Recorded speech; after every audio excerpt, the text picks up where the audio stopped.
సంక్షేమానికి తెలంగాణ మొత్తం వ్యయంలో 12.4% కేటాయించడం జరిగింది. అన్ని వర్గాలకు న్యాయమైన అవకాశాలు కల్పించడంలో ప్రజాప్రభుత్వం తన ప్రాధాన్యతను స్పష్టంగా చాటడం జరిగింది. అదేవిధంగా మిత్రులారా, 12 సంవత్సరాలుగా పెండింగ్లో ఉన్న కనీస వేతనాల సవరణను ప్రజాప్రభుత్వం ఆమోదించడం జరిగింది.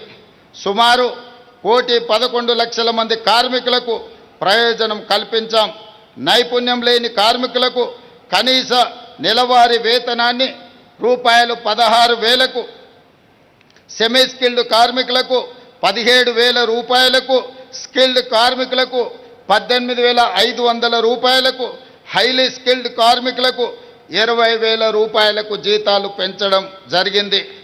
దేశంలోనే ఆదర్శవంతంగా గిగ్ కార్మికుల సంక్షేమ చట్టం అమలులోకి తీసుకువచ్చాం. గిగ్ కార్మికులకు చట్టబద్ధత, గుర్తింపు, ప్రత్యేక సంక్షేమ బోర్డు, సంక్షేమ నిధి, సామాజిక భద్రత కల్పించే చట్టాన్ని తీసుకువచ్చాం.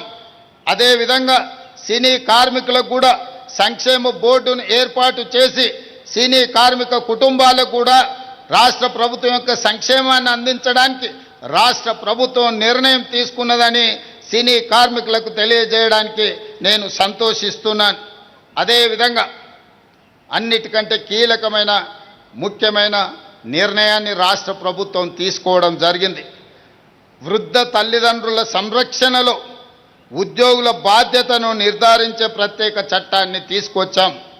కష్టపడి పెంచి పెద్ద చేసి చదివించిన తల్లిదండ్రులకు వృద్ధాప్యంలో సహాయంగా ఉండాల్సిన కుటుంబ సభ్యులు సహాయ నిరాకరణ ద్వారా నిర్లక్ష్యానికి పాల్పడితే వాళ్ళ జీతాలలో కోత విధించి ఆ నగదును తల్లిదండ్రుల ఖాతాలో వెయ్యడానికి దేశంలోనే మొట్టమొదటిసారి తెలంగాణ రాష్ట్ర ప్రభుత్వం చట్టాన్ని తీసుకొచ్చింది.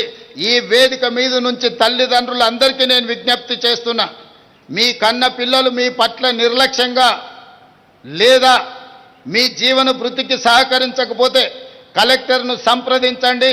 తక్షణమే మీ పిల్లల జీతాలలో 15% కోత విధించి మీ ఖాతాలలో వేయడానికి రాష్ట్ర ప్రభుత్వం చట్టాన్ని తీసుకొచ్చింది. తల్లిదండ్రులకు చివరి దశలో ప్రభుత్వం అండగా నిలబడి ఈరోజు వాళ్లకు రక్షణ కల్పించిందని తెలియజేయడానికి నేను సంపూర్ణంగా సంతోషిస్తున్నాను. అదేవిధంగా మిత్రులారా, విద్యా సంస్కరణలు, విద్యారంగంలో ప్రజాప్రభుత్వం చేపట్టిన సంస్కరణలు స్పష్టమైన ఫలితాలను ఇస్తున్నాయి. కేంద్ర ప్రభుత్వం ప్రకటించే పర్ఫార్మెన్స్ గ్రేడింగ్ ఇండెక్స్లో తెలంగాణ రాష్ట్ర ప్రభుత్వం గతంలో 28వ స్థానంలో ఉండే ఈనాడు 18వ స్థానానికి ముందుకు సాగింది. మనస్ఫూర్తిగా విద్యాశాఖకు సంబంధించిన అధికారులను అందరినీ నేను అభినందిస్తున్నాను. మొదటి స్థానానికి చేరుకునేంత వరకు మీ కృషి నిరంతరం ఉండాలి. మీరు శ్రమ పడతారు, మొదటి స్థానం సాధిస్తారని చెప్పి నాకు సంపూర్ణమైన విశ్వాసం ఉన్నది. అదేవిధంగా ప్రతి నియోజకవర్గానికో Young India integrated residential school మనం నిర్మించుకోవడం జరుగుతుంది. కుల మత భేదాలు లేకుండా విద్యార్థులందరూ ఒకే చోట చదువుకునేందుకు వీలుగా ప్రపంచ స్థాయి ప్రమాణాలతో వీటిని నిర్మిస్తున్నాం. ఇప్పటి వరకు 105 స్కూళ్లను మంజూరు చేశాం. ఇప్పటికే 84 స్కూళ్లకు అనుమతులు ఇచ్చి పనులు ప్రారంభించుకున్నామని తెలియజేయడానికి నేను సంతోషిస్తున్నాను.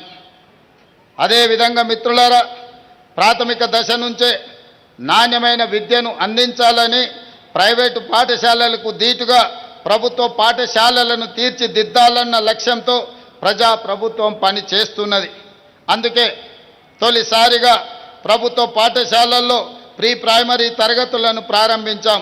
తెలంగాణ పబ్లిక్ స్కూళ్లను ఏర్పాటు చేసి ప్రభుత్వ విద్యకు కొత్త రూపాన్ని అందిస్తున్నామని ఈరోజు మీకు